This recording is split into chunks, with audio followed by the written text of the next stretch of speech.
I'm Zach Cohen, sports editor for The Pride. The Jags started off the season a little bit slow, losing to Brandeis, but they were able to pick it up in the second week of the season when they beat the John Jay Mustangs by a final of 49-14, making their record 1-1. Going into week 3, the Jags looked to pick up a key victory just weeks before their first district game of the season. I was able to sit down and talk to some of the key up-and-coming players on the Jags football team. I'm here with Stephen Warren, the Jaguars' junior cornerback. Now, last week was your first varsity start. Started at corner, Talk about a little bit about the nerves, going into the game that you had.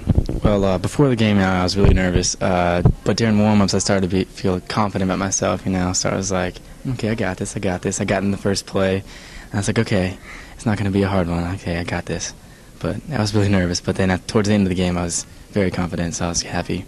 Now, in the game, you had your first career interception at Johnson. Can you take me through that play, what you saw? Just take me through the whole play. Well, actually, on my side, I had a tight end, so I was going to key him. He did pass block, so I just started to sink back like I was supposed to. But then I noticed that number 11, their good receiver, was on the opposite side, and Kyle was guarding him. And so I looked back, found him, looked back at the quarterback, saw that he was throwing the ball. I followed the ball, and as soon as I saw it was coming to me, I just kind of jumped up, got it, and then just tried to find a hole, but couldn't find anything, so I got down. And how did you feel after you made that interception? What was going through your mind? Man, I was so excited. I was going crazy. I didn't know what to say. I didn't know what to do, so I just started yelling. Last week with that interception, how do you top last week's performance this week against Wagner tonight? Well, actually, Wagner's mainly a passing offense. Last week it was actually John Jay was mainly running, but they did these few play actions. For Wagner, we really have to key up on the man because that's all we're doing, and we can't get burned deep. We can let those short passes go, but we can't get burned deep. All right, good luck tonight. Thanks. I'm here with Jags running back Xavier McElhennan. Now, Xavier, in the first week of the season, he scored 2 touchdowns, and then you were able to follow up last Friday with another 2-touchdown game. What was going through your head last game? How were you able to keep up your performance the way you did?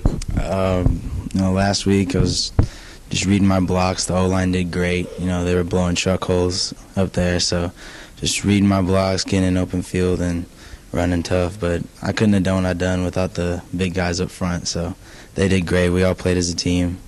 We all did good. Marvin had a couple great runs. So did Mokri. But give most of the credit to the big guys up front. They did really good that night, so that was good, yeah. And now in the first 2 games of the season, he scored 4 touchdowns. How do you not let that get to your head? Just stay humble. Every time, you kind of got to thank your team because you can't do it without them. And basically just stay humble. You got to thank God every time you go in the end zone.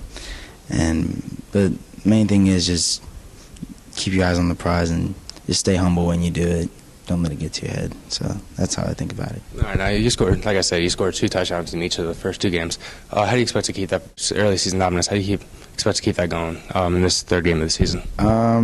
Just don't let any of the attention get to my head. Just keep playing football like I know how, reading my blocks. And we got a great O-line this year, like all seniors. So without those guys, I can't do it. But basically, it's a team game. Football's the biggest team game, and they're out there. So just keep reading my blocks and doing what the team does, and just gonna come out, play Wagner like we did John Jay. So yeah. Good luck tonight. Thanks.